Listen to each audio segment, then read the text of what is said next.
Sekali lagi banyak persoalan buat teman-teman, banyak doa, banyak bersyukur, ya. Strategi-strategi bagaimana menghadapi majikan boleh ditonton di konten-konten saya semuanya. Sekali lagi, apa yang saya ucapkan belum tentu dan belum jelas semuanya itu pasti benar. Tapi setidaknya buat bahan perenungan atau buat bahan pemikiran, karena apa yang ingin saya sampaikan itu coba saya sinkronkan dengan kenyataan mereka. Jadi itulah tantangan di negeri beton. Jadi jangan berpikir hanya di negeri beton itu enak-enakan, libur, dandan cakep, cantik, jalan-jalan, foto-foto. Tapi yang seminggu di rumah, yang 7 hari, yang 6 hari di dalam rumah, apa yang mereka rasakan. Oke, tetap bersyukur, selalu sehat buat teman-teman semuanya.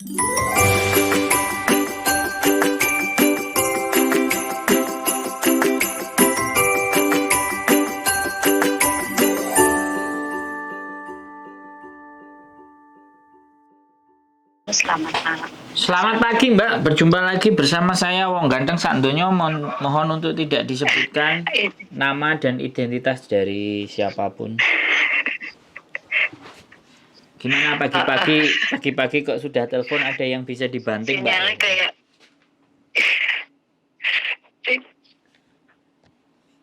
ini sinyalnya kayaknya terbang Mas Andro ya. Suaranya kayak ngelewar gitu. Sekarang gimana?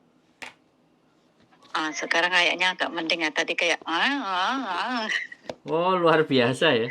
Ada kayak suara pesawat ya. Ini wifi hari ini kok nggak jelas soalnya di rumah ini. lagi banyak yang pakai kali. Enggak kan, ini cuman saya sama yang punya aja, yang punya di sebelah. Rumah kayak kandang ayam, rumah kayak bekupone rumahnya burung dara ini. Mas Andro nggak sama Mbak Yuni, nggak serumah gitu? Yo, beda Mbak. Tak kira sih masih satu lingkungan jadi Enggak, sama-sama gitu. Dia di Hingking, saya di kos BB. Ini Mas Andro, saya mau minta solusi aja sih, soalnya saya juga baru di majikan ini gitu. Saya di sini baru mau jalan 6 bulan ini. Boleh cerita dulu. Aku tanggal 25 ini saya 6 bulan gitu. Pertama saya diambil sama majikan itu, saya sudah bilang saya nggak bisa bahasa Kantonis gitu. Bukan saya nggak mau belajar, tidak. Saya ada keterbatasan belajar, Mas Andro, jujur saja. Mungkin karena saya punya kepala sama telinga ada satu penyakit yang mungkin saya nggak bisa cerita lah ya. Mungkin juga ini keterbatasan saya gitu.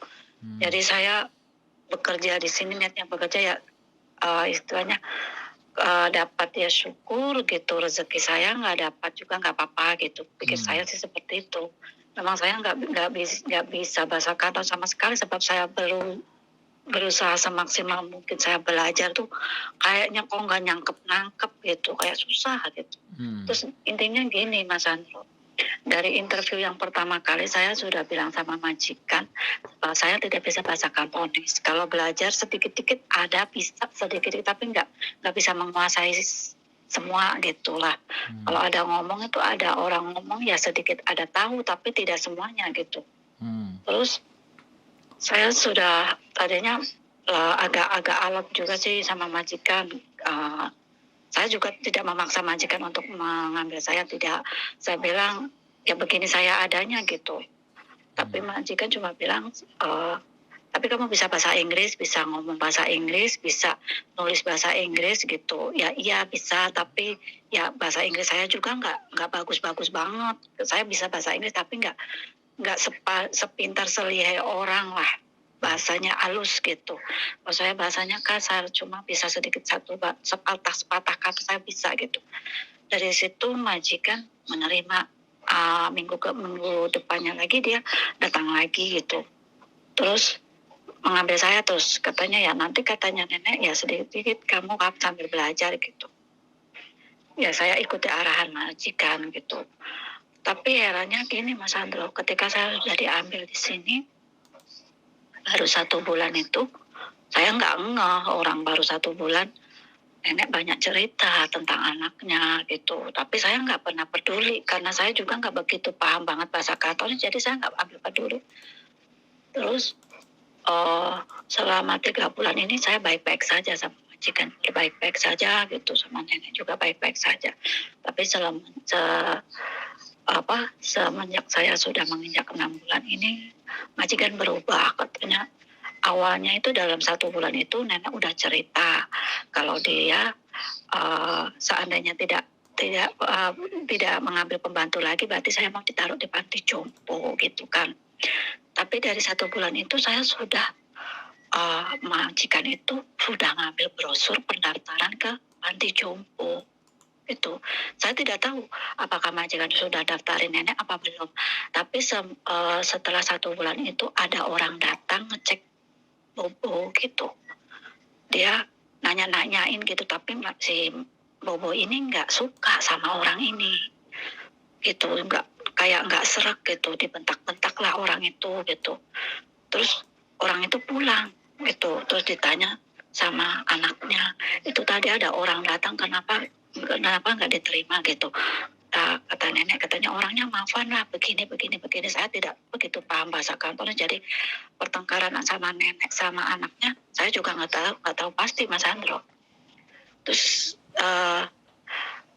nenek cuma pesan sama saya, kamu kalau ada apa-apa nggak usah ngomong apa-apa sama anak aku, katanya bilang gitu kan.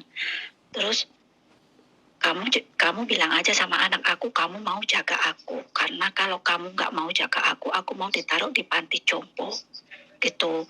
Terus kemudian selang itu ada beberapa hari lah ya, majikan bawa brosur itu panti jompo, terus ditaruh di meja. Nenek lihat gitu loh. Terus nenek bilang katanya mau disobak sama nenek, tapi diambil sama majikan. Terus habis kayak gitu, majikan apa udah punya rencana memang mau naruh si nenek ke panti jompo, apa kenapa harus ambil pembantu gitu. Sedangkan ambil pembantu kok nggak bisa bahasa Kantonis, sedangkan waktu interview itu ngambil beberapa orang pintar-pintar bahasa Kantonis, kenapa majikan aku nggak mau ngambil. Terus ya itu cuma pertanyaan dalam hati saja sih, Mas Andro gitu. Terus lama-lama itu saya sekarang mulai ngeh gitu, majikan berubah, sikapnya berubah gitu. Nenek pun berubah juga sikapnya sama saya, tapi saya niatnya mau kerja, nggak peduli mereka mau berubah gimana nggak peduli saya niatnya kerja aja. Cuma saya gini, soalnya majikan sekarang sering cari masalah, Mas Andro. Mencari masalahnya gini, dalam cuti pun, dalam liburnya saya juga masih saya kalau masalah pagi siapkan makanan sarapan nenek sih sudah wajar lah ya. Tapi masalahnya setiap datang ke sini itu dia marah-marah, terus cari masalah gitu. Pulang dari liburan ditanya saya, kamu itu liburan nggak ngomong sama saya? Ya pokoknya semuanya dipermasalah lah, padahal tidak ada masalah sebetulnya, saya juga kerja baik-baik saja. Nenek juga baik-baik saja, nggak ada masalah pokoknya. Tapi akhir ini tuh kayak majikan itu pikirannya sudah mulai beda gitu. Saya sih nggak peduli gitu, majikan mau marah, mau apa, saya yang penting kerja baik-baik. Tapi saya cuma mungkin kelebihan saya memikir tentang majikan, ya ada rasa khawatir juga gitu. Kalau seandainya nanti saya mungkin suatu saat, ini kan majikan kan juga ada planning beli rumah baru. Sebab kata nenek, majikan memang sudah lama punya rencana pengen jual rumahnya nenek dan pengen bawa nenek panti jompo. Cuma saya nggak pernah cerita sama majikan karena saya tidak mau ikut campur hal itu, bukan ranah saya gitu. Saya hanya di sini posisinya kerja, Sandro. Terus saya lagi bingungnya gini, kalau seketika majikan kan ini pinter nih Mas Sandro, nggak mau, dia maunya itu saya yang keluar gitu loh, nggak mau minter-minter, nggak mau. Yang mau ya sekarang prinsip saya sih tahan saya apa tahan majikan gitu. Cuma saya khawatirnya kalau seketika nanti nenek ada panggilan ke penetapan panti jompo, terus apa yang harus saya lakukan gitu, Mas Sandro? Udah. Ya, itu dulu lah. Nanti mungkin saya cuma hanya minta sharing sama solusi sama Mas Sandro. Ya, kalau nenek di panti jompo ya berarti kan dia nginterminate sampean atau sampean dipekerjakan sama dia. Kan gitu. Iya, tapi Kan kayaknya yang tanda tangan siapa? kalau Yang tanda tangan siapa? majikan, bukan nenek, majikan. Anaknya. Iya. Ya sudah, kalau dia nenek bawa ke panti jompo ya tinggal nunggu keputusannya majikan mau ngapain. Kan gitu tuh. Oh, gitu ya. Iya kan. Jadi Tapi kalau seandainya majikan sendiri yang pengennya saya keluar gitu gimana? ya kalau Dia kan sampean dia kan selalu ingin bikin masalah terus nih. Jadi apa-apa jadi permasalahan gitu. Semua jadi masalah gitu. sekarang giliran saya Marah-marahnya tuh nggak terkontrol. Mbak, giliran saya ngomong apa saya dengerin sampean saja. Ya sudah, ini 10 sudah. menit loh. Gitu. Sampean sudah ngomong 10 menit. Saya ngomong 2 menit aja belum. Semenit juga belum. Ya minta maaf Mas Sandro, minta maaf. Enggak. Sampean ini ya, kalau tak lihat dari suara, itu telepon diangkat atau gimana itu sampean? Bukan, soal nenek kayaknya mungkin majikan telepon. Saya jadi pecah pikiran. Diangkat dulu lah, diangkat dulu. Nenek sudah ngangkat. Oh, jadi gini ya Mbak. Ada majikan. Sebentar Mas Sandro, majikan datang tuh. Oke teman-teman. Jadi gimana ya mau menjawab ya kasusnya. Saya jawab, mbaknya nggak ngerti ya sudah, nanti mbaknya suruh nonton aja lah. Kan dia udah ngutarain 10 menit. Jadi kalau hemat saya sih sebenarnya ini hanya kekhawatiran ya, kancong. Mbaknya ini aku rasa dari suaranya mungkin juga sudah usianya agak-agak sedikit tua. Terus ada masalah tadi bilang penyakit. Jadi kalau orang sudah tua terus punya masalah itu kadang kebawa ke sensitif. Jadi orang-orang yang sebenarnya sudah 45, 46, 47 atau mendekati 50 itu kan menopause itu 48 sampai 52. Itu angka rata-rata ya, sekali lagi, walaupun ada yang 60 masih menopause atau 45 juga sudah menopause. Jadi usia-usia di situ itu usia-usia yang sangat sensitif ya. Usia kepingin ada yang menghargai, maunya menang. Jadi balik lagi di mana usianya adalah usia mulai lanjut ya. Lanjut usia 50. Karena pensiun kan 56. Jadi pikirannya sudah gelambiar. Jadi pikirannya jelek aja, bikin gara-gara, majikan bikin gara-gara, majikan mau saya keluar tapi nggak mau interminate. Jadi menurut saya nggak seperti itu sih. Itu hanya perasaan mbaknya saja. Selama sampean masih ada di situ, namanya ngomel, namanya marah, namanya salah, namanya nggak bener, itu ya wis tabiatnya majikan seperti itu gitu loh. Yang terpenting adalah mereka tidak main tangan. Dia kalau mau marah ya silahkan. Karena memang andalannya orang Hongkong itu teriak-teriak, ngomong kenceng, maki-maki. Nah, andalannya mereka itu memang seperti itu. Karena nggak bisa pakai tangan. Kalau pakai tangan ada hukumnya. Dan itu berat hukumannya. Jadi saranku buat mbaknya, ya stop dan berhenti berpikir yang tidak-tidak. Jadi belajarlah untuk memikirkan hal yang baik. Mikirkanlah target-target, tujuan-tujuan hidup, cita-cita. Terus nanti mau apa, tabungannya bagaimana, dipersiapkan masa depannya. Jadi yang dipikirkan lebih baik itu, dan bagaimana sebaik-baiknya ngerawat nenek. Karena kalau neneknya nggak mau dibawa ke panti jompo, dia pasti teriak-teriak. Kalau neneknya nggak mau, dia tetap mau di rumah, tetap ditungguin sama si mbaknya tadi. Jadi sebenarnya nggak harus khawatir ya, dibaik-baikin terus saja mbaknya. Lama-lama dia juga akan dibela.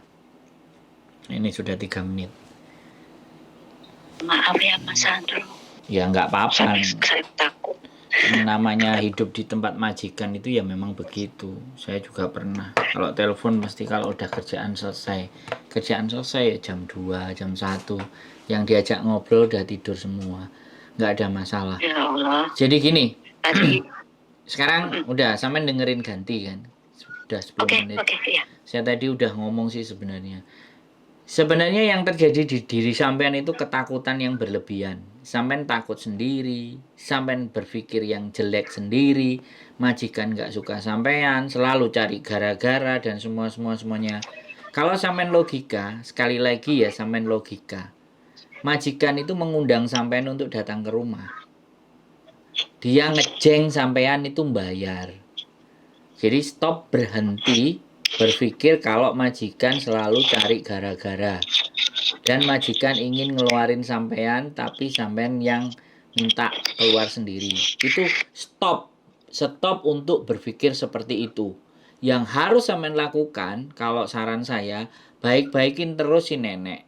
Layani si nenek, puji si nenek, rayu si nenek, bahagiakan si nenek. Kalau dia sudah kelet sama sampean, maka kalau dibawa ke panti jompo dia pasti teriak-teriak.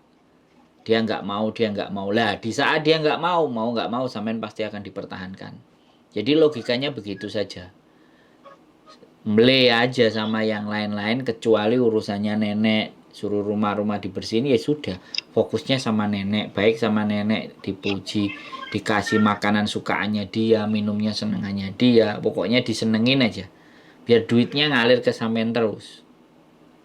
Jadi sampean nggak perlu berpikir sesuatu yang menghabiskan energi dan membuat pekerjaan sampean jadi nggak lancar. Halo? Iya, Mas Sandro. Nggak ada itu. Sampean harus hilangkan pikiran majikan nggak seneng sampean. Majikan gini. Orang Hong Kong saya kasih tahu. Ngambil CC itu karena nggak mau merawat orang tuanya. Nah, itu nenek.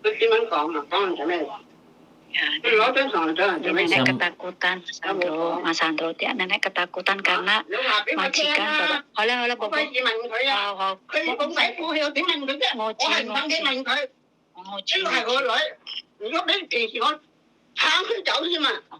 Mas Sandro gini, majikan nenek itu nggak suka kan majikan bawa itu apa ranjang itu loh, bawa ranjang itu nenek sudah ketakutan sendiri sebenarnya. Iya. Ya nggak apa-apa ya. Ya sudah, sampai nungguin nenek aja, pegangin nenek aja. Udah sampai matiin aja HP-nya. Ya terima kasih ya Mas. Matikan HP-nya, anu Ya, nenek aja. majikan datang hari. Oke, santai. Majikan kan ini nenek nggak sukanya majikan datang jam malam, jam istirahat, terus bawa kasur. Nenek itu memang sudah ketakutan sekali sama anaknya, gitu. Ya nggak apa-apa, sampean baik-baikin untuk neneknya. Udah, mama, nggak apa-apa. Ya oke, oke yuk, matiin aja. Oke, matiin aja, yuk, bye-bye. Luar biasa ya teman-teman. Jadi ini adalah hubungan antara anak dan ibu. Jadi ibunya nggak suka, anaknya ngerusui, ya, anaknya juga nggak kepingin ngerawat ibunya, mau diletakkan di panti jompo. Saya nggak ngerti ya. Tapi apakah panti jompo itu sengeri apa yang dibayangkan, saya nggak ngerti. Tapi ya di masa tua, orang tua kita itu selalu inginnya di rumah kita, di rumahnya sendiri. Dia mau ngapa-ngapain aja kalau di rumahnya sendiri dia pasti bebas. Ibu saya pun sama. Diajak keluar sebentar di tempatnya siapa gitu udah mau cepet-cepet pingin pulang. Nginep di rumahnya siapa ya cepet-cepet balik. Itu namanya prinsipnya orang tua. Jadi orang tuanya pun itu saya rasa juga ingin sampai dirawat sampai dia nanti akhirnya ya menghabiskan masa tuanya, marah-marah sama anaknya, nggak suka sama anaknya ya. Mau nggak mau ya kita harus meredam dan nyayangi neneknya agar dia ngerasa ada yang merhatiin. Kalau dia ada yang ngerasa yang merhatiin, logikanya adalah kita nggak akan dikeluarkan. Ya, sekali lagi banyak persoalan buat teman-teman, banyak doa, banyak bersyukur, ya, strategi bagaimana menghadapi majikan boleh ditonton di konten-konten saya semuanya. Sekali lagi, apa yang saya ucapkan belum tentu dan belum jelas semuanya itu pasti benar. Tapi setidaknya buat bahan perenungan atau buat bahan pemikiran, karena apa yang ingin saya sampaikan itu coba saya sinkronkan dengan kenyataan mereka. Jadi itulah tantangan di negeri beton. Jadi jangan berpikir hanya di negeri beton itu enak-enakan, libur, dandan cakep, cantik, jalan-jalan, foto-foto. Tapi yang seminggu di rumah, yang 7 hari, yang 6 hari di dalam rumah, apa yang mereka rasakan. Oke, tetap bersyukur, selalu sehat buat teman-teman semuanya. Keep stay tune in my YouTube channel and see you next video. Bye-bye.